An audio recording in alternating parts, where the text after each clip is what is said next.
राधे राधे भक्तों, आज हम कथा सुनेंगे नवरात्रि के दूसरे दिन की कथा, ब्रह्मचारिणी माता की व्रत कथा। या ब्रह्मचारिणी माता की जो भी कोई पूजा अर्चना करता है उन्हें ये कथा जरूर सुननी चाहिए। तो शुरू करते हैं।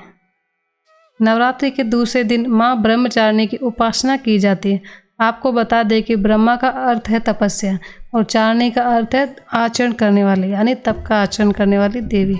नवरात्रि के दूसरे दिन माँ ब्रह्मचारिणी की उपासना की जाती है। आपको बता दें कि ब्रह्म का अर्थ है तपस्या और चारिणी का अर्थ है आचरण करने वाली, यानी तप का आचरण करने वाली देवी। माँ का यह स्वरूप श्वेत वर्ण का है। माँ ब्रह्मचारिणी की आराधना करने वाले व्यक्ति को लंबी आयु और सुख सौभाग्य के साथ आलस्य, क्रोध, स्वार्थ और ईर्ष्या जैसी दुष्प्रवृत्तियां दूर होती है। वही अगर आप नवरात्रि के दिन माँ ब्रह्मचारिणी की पूजा अर्चना कर रहे हैं तो ये आपको कथा जरूर सुननी चाहिए। आइए शुरू करते हैं।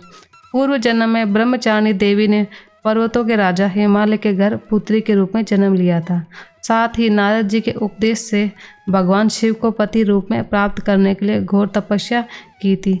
इस तपस्या के कारण ही उन्हें तपस्वचारिणी अर्थात ब्रह्मचारिणी नाम से जाना गया। 1000 वर्ष तक उन्होंने केवल फल फूल खाकर बिताए और 100 वर्षों तक केवल जमीन पर रहकर शाक पर निर्वाहन किया।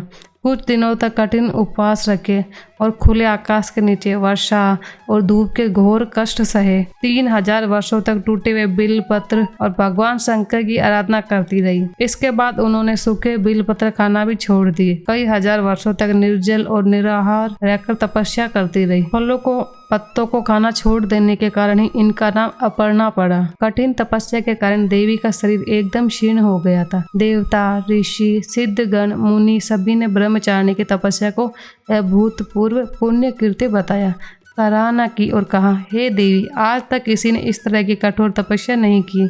ये आपसे ही संभव थी। आपकी मनोकामना परिपूर्ण होगी और भगवान चंद्रमौली शिवजी तुम्हें पति रूप में अवश्य प्राप्त होंगे। अब तपस्या छोड़कर घर लौट जाओ।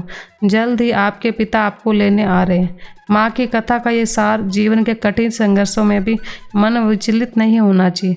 माँ ब्रह्मचारिणी देवी की कृपा से सर्व सिद्धि प्राप्त होती है। तो सभी बोलो ब्रह्मचारिणी माता की जय।